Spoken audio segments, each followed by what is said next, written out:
To properly store the Everchill SRD-360WTG-E refrigerator, you must first turn off the appliance. You accomplish this by opening the refrigerator door, locate the user panel, and press and hold the set button for 10 seconds. After 10 seconds, the user control panel will display off by illuminating the number 2 and number 3 LEDs together, and the interior light will turn off as well. If the light doesn't turn off, disconnect the battery. Next, empty the refrigerator and dry out the inside of the appliance cavities. Then, leave the doors open for ventilation during the storage period. For extended storage and winterization, the battery should be removed and properly maintained. To bring your coach out of storage, just reverse the sequence by pressing the set button for 10 seconds until the number 5 LED illuminates. This represents the refrigerator being on. Now, go ahead and shut the doors and wait for the appliance to cool down.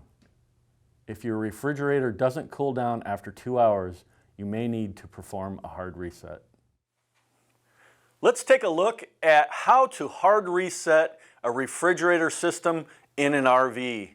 Now, there are a couple different types of refrigerators you're going to see out in the field, and that is an AC type refrigerator and a DC type refrigerator. And the DC type is what we're going to focus on today.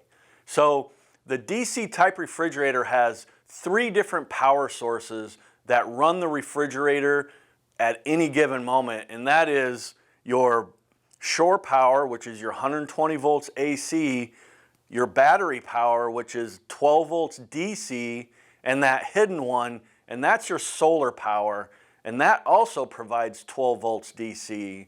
So let's take a look at a simplified system with a refrigerator in it that you'll see on an RV, starting with your shore power.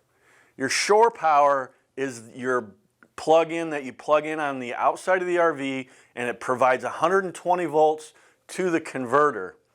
Now the converter converts that over from AC to DC and provides 12 volts DC to the RV itself and your battery. It charges the battery. Then for the third and the hidden one, that's your solar system, and that has a solar panel that's on top of the roof, and what that does is it also provides 12 volts to the system.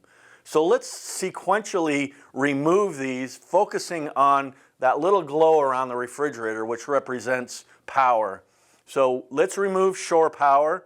So we unplugged that plug out of the outside of the RV, took that 120 volts AC away from it. So now we don't have any 12 volts from the converter, and we don't have a way to charge that battery, but you can see that the refrigerator is still on. So now let's unhook the battery from the system. Now you don't have the 12 volts from the battery to the refrigerator, yet the refrigerator is still on. So now let's go up on the roof and take the wiring off of the solar panel, and that's going to remove your 12 volts DC, and as you notice, that refrigerator is off finally. Now let's go out to my mock-up and take a look at that whole sequence on a real RV.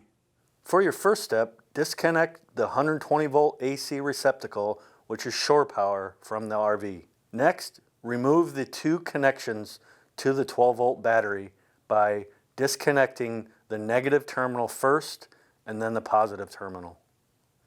And finally, locate the solar panel on the roof and follow the wiring from the solar panel to the quick disconnect. And now just remove one of the wires. Now that you have all 3 power sources disconnected from the RV, verify that the lights are off inside the refrigerator by opening the door and looking inside here for the lights and on the control panel. Make sure everything is off. Now you can wait your 5 to 10 minutes and you have a good hard reset. After that, go ahead and reconnect everything up to the RV and make sure everything is working. Turn your refrigerator back on, you should be good to go.